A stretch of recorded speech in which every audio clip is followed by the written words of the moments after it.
Marcellus, you ready? I'm throwing this hot potato right in your lap. Are the Raiders making a mistake playing AB Monday night? Are they making a mistake? They're not making a mistake because I think the restrictions are coming with that opportunity. And we've all heard of zero tolerance, but this is going to be -1 tolerance. This is going to be a guy, when you have the visualization of something that is booby-trapped, as soon as you cross this line, it's over, done. And I think that it's no longer the fine print of what they're going to do in terms of discipline and interaction. It's the bold print. Antonio Brown, this is it, big dog. I hate to tell you, but that 6th-round mentality that you had, that was a humble kid, hungry, and climbed all the way to this greatness, we are returning you exactly to that place. None of this veteran presence, none of these vet rules, none of this great existence that your game has actually afforded you. You are the 53rd man in terms of discipline, in terms of how we get down. If you even fall asleep in the meeting, which we know we all can get away with when you're balling, it's a wrap, bro. And if they have come with that level of restriction, put them out there. I want to see it. Yeah, they're making a mistake. Why would they come with that level of restriction? They haven't come with it yet. If you have 2 kids, one is, say, he's 13 years old and the other one is 5, you tell your 13-year-old, hey, go clean your room. He look at you and say, nah, you go clean it. What you think the 5-year-old going to do when he get older? He going to tell you the same. You're setting a precedent to where guys on the team know, if I start balling, I got plenty of rope. I'm going to get plenty of leeway to kind of do whatever I want to do. And I guarantee Gruden and Mayock aren't on the same page with this because he embarrassed Mike Mayock. He straight up embarrassed him in front of the whole team, in front of whomever was out there. And Gruden is saying, I need him to help us win games. I hope he looks and he reflects and says, okay, let me start living in reality and start to realize I was a 6th-round pick. I was a late-round draft pick. I did have to earn my way onto the team. And he humbles himself and says, okay, I'm going to be a part of this team. Because right now, he's a part of the team, but he feels like I am the team. Well, let me push back just quickly. You're not wrong, except you're never going to give up on your kid. And in this investment, where you're talking about, and I'm going to let you go with it, you just can't give up on it before you even got there. Like, we haven't even played a game yet with this dude. We went through a lot, so maybe that's it. No, I think you hit it, and that's a great setup. I said it yesterday. I'll say it again today. It is an indictment on Mayock, whether he wants to admit it or not, through hold on. Through the embarrassment or anything else. And it's an indictment to Jon Gruden because they brought him in.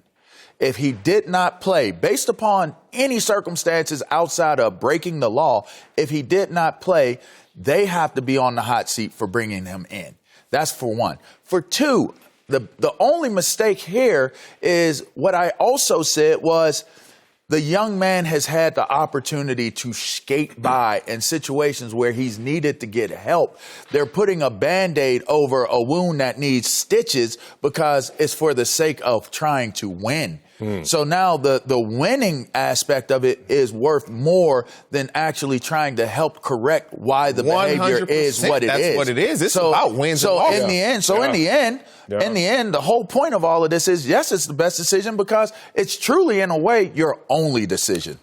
Y'all done took the words right out of my mouth. I don't think this is a mistake. I think the only thing that can justify the acquisition of Antonio Brown is 120 yards, a couple of touchdowns, and that performance on Monday night. That's the only way that Gruden and Mayock can save themselves from a ridiculously stupid decision. With that being said, though, what do you think that defensive coordinator is doing now? They know they got to feature him. They know they got to make this look right.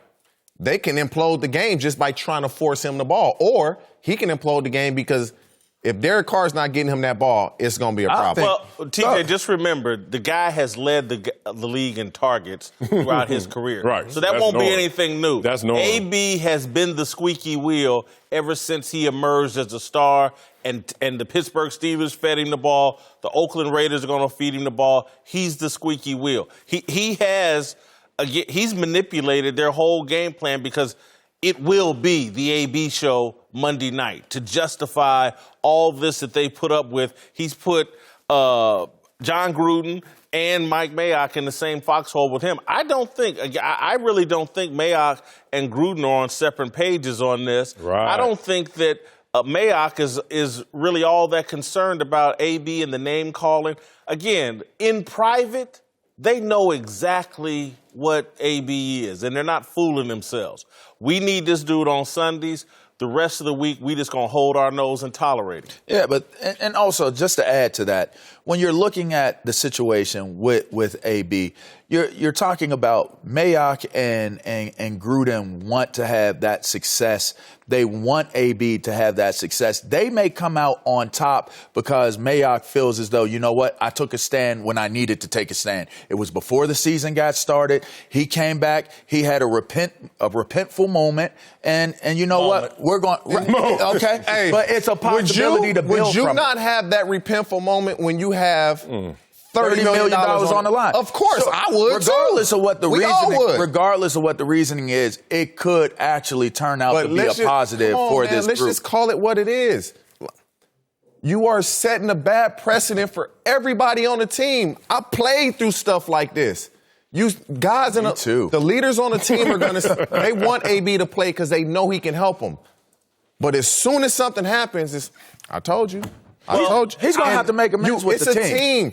I don't care who you are. You can have the best player in the league. The best player in the league. If everybody else isn't doing their job, But you're going to lose. we're more open to letting you come reintroducing somebody into our community. After how many times? But here's the thing about precedent, and let's be careful here, because there are rules in place for all to make sure that you stay in alignment based on discipline. But then there are also, on every team we've been on, exceptions that prove the rule. And guess what? Yeah. This is the time to take that exception to prove that we do have a culture to create. But we also got to respect that this is a guy that we're trying to reconcile. Every team has to reconcile two things. How do I help you individually become the best you can while I also help this team become the best? Well, you forgot one. While I help myself. I help myself. Right. Let me keep adding that. It's three. So that's the point. That's the Trinity. I'm going to say this, though.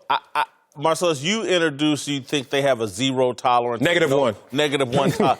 I don't buy it. You don't? No, I really don't. I think Mayock and Gruden and the Davis family, you got to remember the Davis family hasn't been cash flush. Right. They've been one of the poor teams as they've settled some things within their family. And so they're just not willing to sacrifice the money they have invested in AB. And so I think they've all adopted, let's get him to Sunday. And I think they've probably even talk to their leaders on the team.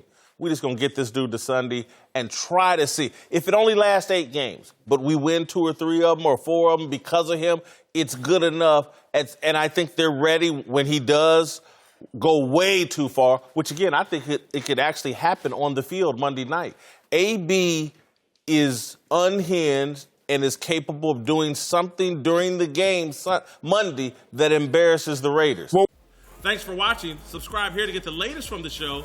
And be sure to check out more of the best clips from Speak For Yourself, or go watch a few segments from our other shows on FS1.